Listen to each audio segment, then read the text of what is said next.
Good morning, everyone, or good whatever part of the day it is in your part of the world. I've been asked to do a playthrough of East Sussex National East. Now, this is a real life creation, and I'll be honest with you, I did about 4 holes last night, and I didn't think I could bring much to the, bring much opinion to it. It's a real life course, and I think going forward I'll leave the real life courses, or if I do them I'll do maybe the first 3 holes and comment on the presentation and a few other features that when it comes to planting and everything and presentation, if it's a first time designer or something, just to give a bit of exposure. But it means it's a bit of a relief, if I'm honest, because it means that I did the Estates Club a couple of nights ago. I had such a good time, and when it come to editing it, there was so much I had to cut out, so I'm going to try and be mindful of that, and I also try and be mindful of that and try and talk more as I play, because I tend to stop, like I'm doing now.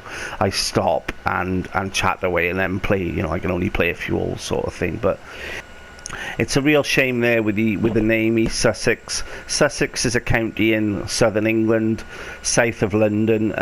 North of there is Surrey and Berkshire, which would be more known to golfers in golfing circles, because it's home to Sunningdale, Swinley Forest. What other ones are there?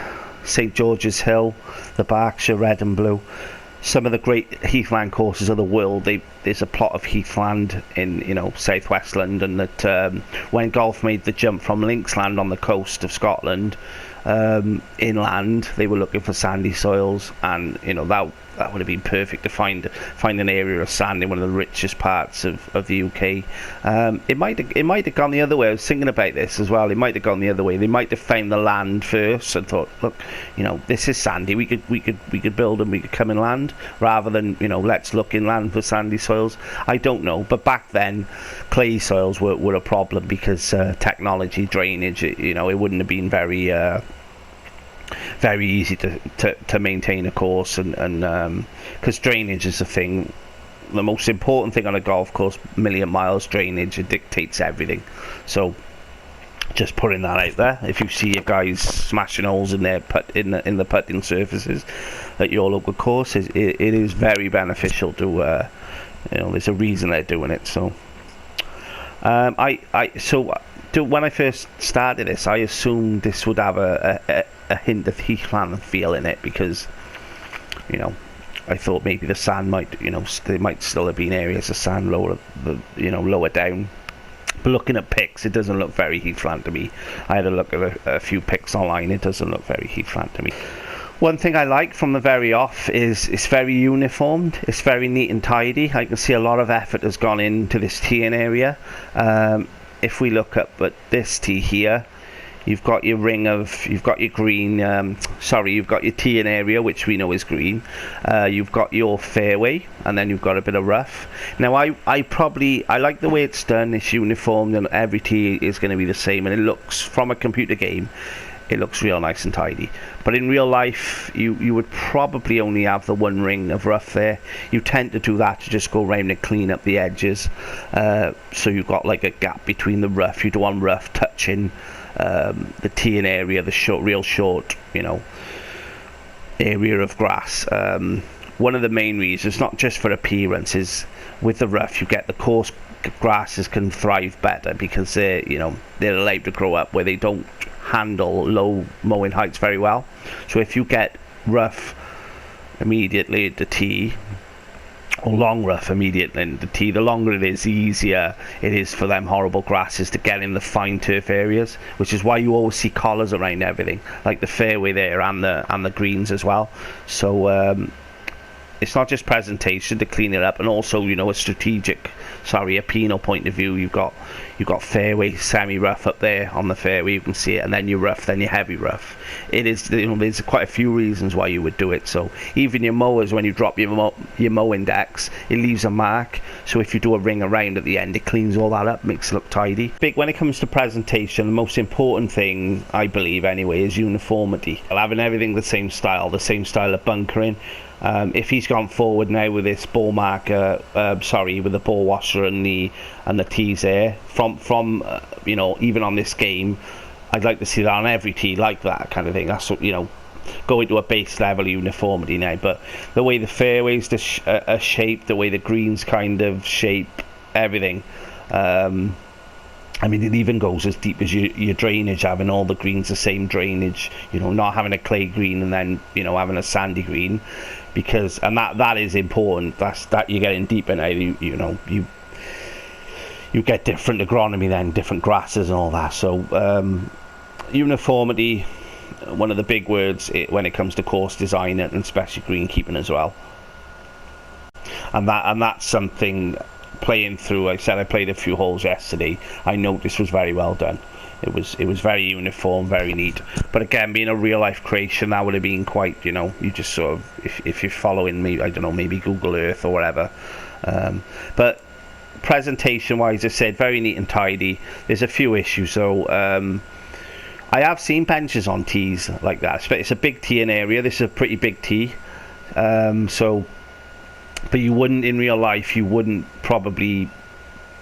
you wouldn't do that. Obviously it blocks sunlight. You have to move them pretty much every day or two. Like you do the tees, you always got to move the tees eventually, you know, every other day, because the grass underneath the chair legs there would die, as you know, as it does with the tees.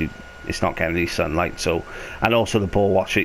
It's just something you don't see on a golf course. It's next to the path, it's next to the side of the tee, so keep that in mind. It looks real neat and tidy, but just, you know, maybe with the benches there, if they were sat in the rough there as opposed to on the green, it'd be fine, no problem at all. Same with the ball washer, if it was sat left there, getting off the tee, basically. I'm saying a lot of money is spent, see, on these short turf areas like tees and greens.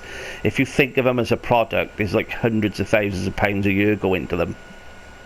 Not at all clubs, but a lot of clubs, it is literally, you know, you think of greens, the maintenance you do on them, you top dressing, you know, the wages it takes for people to maintain them. If you add all that up, maybe not hundreds of thousands at smaller clubs, but tens of thousands certainly. So if you think of that as a product and how much that product is worth, you wouldn't be putting your benches on it so much. So keep that in mind.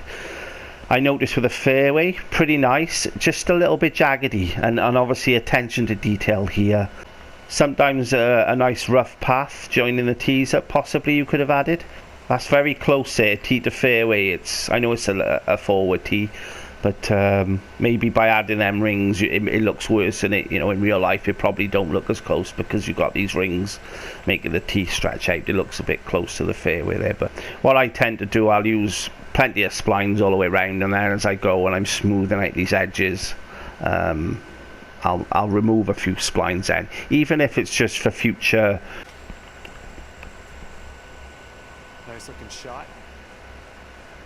Nice, you know, nice and tidy with the bridge. I really like the way the water course has been done, that little stream there.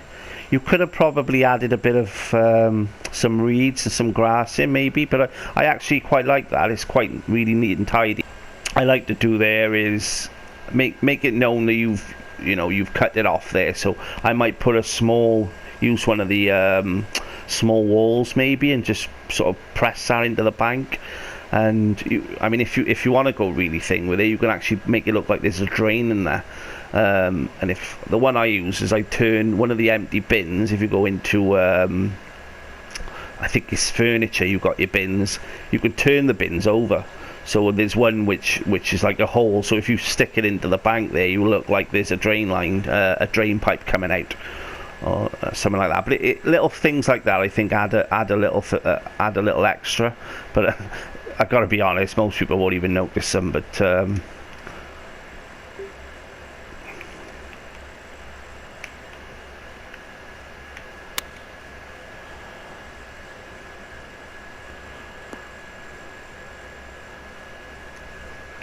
I really like the green. Like a 24-footer from here, and one thing I did note, it's just nice and tidy. You know, it looks nice there. I guess obviously it's a real life but design, but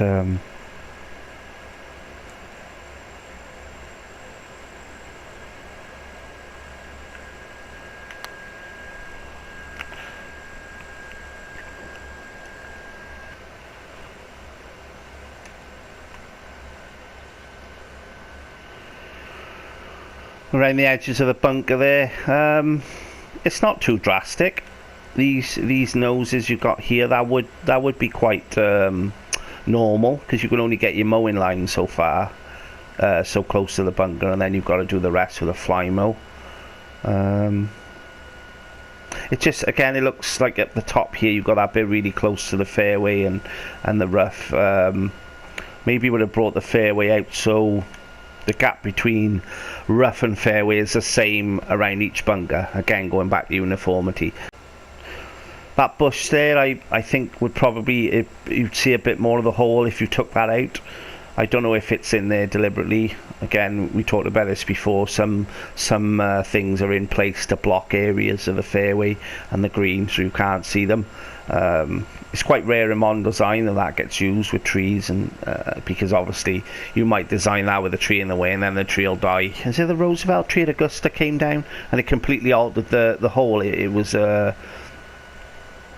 completely different hole after that. So again, that might be the real life course, a feature of it, so who knows. Till I play it, hopefully I'll get down that way. I've been to Bournemouth on a stag weekend, but that's as far that way as I've gone, apart from catching the ferry at Folkestone and Dover. I've never been to Brighton. Looks like about 205 yards to the pin here. Small green for a par 5.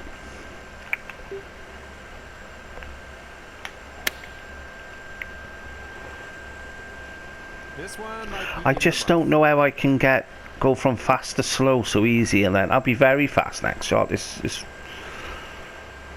really odd. I used to think it's because it seemed to work better when I plugged my controller in, but sorry, my camera work hasn't improved either. If you see what I mean with the bunker in there, how it's all fine, but it's just a bit sort of messy.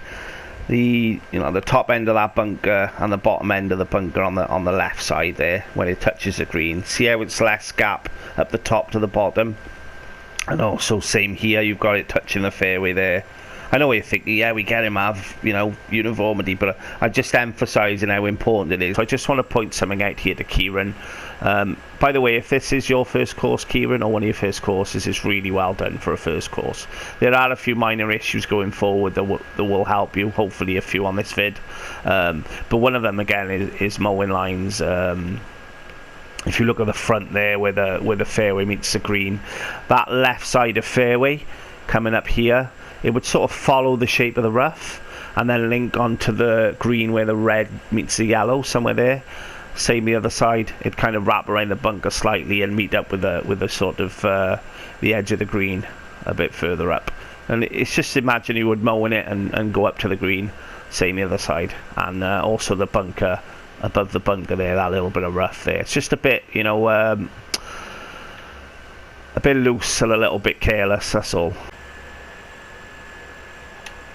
I thought I saw a lake over here somewhere. I was going to have a quick look and comment on that, but I've missed it somehow. But there's a nice stream going down there.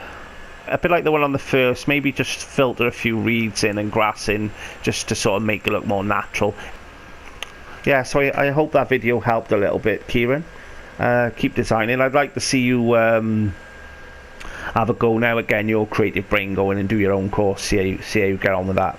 I'm doing my local course recreation, and it just bores the hell out of me. I'm just copying something else. I need that bit of creativeness. So, but yeah, I really enjoyed the few holes I did play. I apologise for that. I did say I'd show, maybe show a bit more respect and play the whole course and play it properly, but I'm just not going to be able to do that right now, the time I get on the game. So a bit of exposure for you, hope it helped, and I'll see you around.